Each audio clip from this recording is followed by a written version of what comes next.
Hello বন্ধুরা, চলে এসেছি নতুন একটা ভিডিও নিয়ে। আজকে ছিল আমার একটা পিসির বাড়ি কালী পুজো। তা সেই জন্য আমরা কালী ঠাকুর আনতে বেরিয়ে পড়েছিলাম।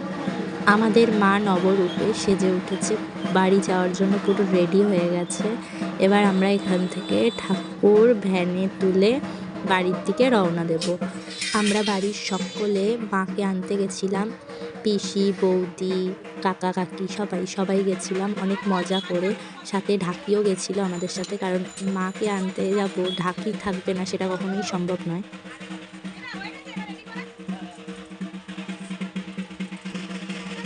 ঠাকুর এবার ভ্যানে তোলা হবে। আমার মুখের অবস্থা দেখো, কোনো মেকআপ করিনি, রিয়েল লুকে আমি চলে গেছিলাম মাকে আনতে। এবার মাকে সবাই ধরে ভ্যানে তুলছে।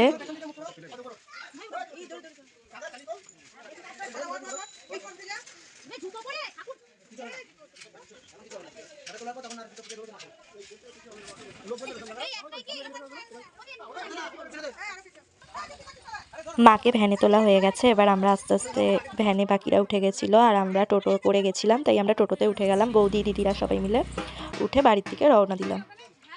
এই দেখো আমরা বাড়ি পৌঁছে গেছি, এটা আমাদের বাড়ির রাস্তা।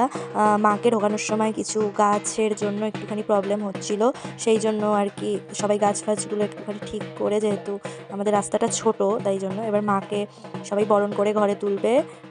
সবার প্রথমে আমার পিসি বরণ করবে।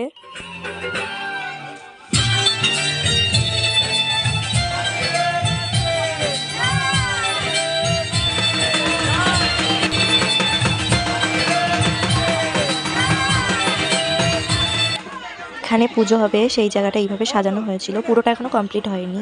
পরে আমরা আরও কিছু কাজ বাকি ছিল, সেগুলো করব, সেটা তোমাদের সাথে দেখাবো।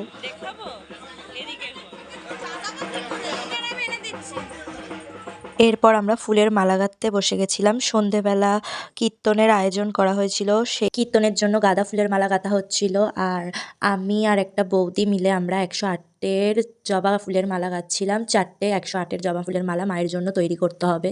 আরও নীলকণ্ঠের মালা, রজনীগন্ধার মালা, আমরা সব বাড়িতেই যত ফুলের ডেকোরেশন সব তৈরি করেছি। বাড়ির পুজোতে নিজে হাতে মালা গাঁথার আনন্দই আলাদা।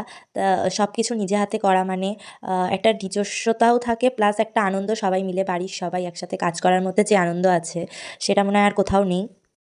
আমি, বৌদি আর বোনেরা মিলে আনন্দ, ঠাট্টা, মজার সাথে মালা গাঁথা সবই হচ্ছিল।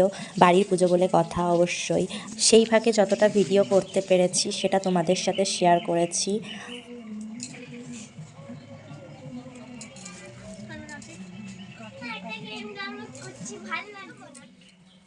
মালা গাঁথার ফাঁকে ফাঁকে আমি একটু একটু করে ভিডিও করার চেষ্টা করছিলাম যতটা পেরেছি। এই দেখো আমি মায়ের সামনে বসেছি, তোমাদেরকে মাকেও একটু দেখিয়ে দিলাম। অলরেডি সব ডেকোরেশন ডান, এবং পুজো করতে ঠাকুরমশাই বসে পড়েছে। আর আমার বৌদি, দিদি আর পিসিরা মিলে সব ঠাকুরের জিনিসপত্র গুছিয়েছে, কারণ ওটা ওদের দায়িত্ব। এই যে বৌদি, মাকে অলরেডি আমাদের হাতের গাঁথা মালা পরিয়ে দেওয়া হয়েছে। তোমরা দেখো কেমন লাগছে সবাই জানিও, আর ভিডিওটা পুরো স্কিপ না করে দেখতে থাকো, পরবর্তী পার্ট আসতে চলেছে। ভিডিওটা ভালো লেগে থাকলে প্লিজ লাইক অ্যান্ড চ্যানেলটি সাবস্ক্রাইব করে দিও।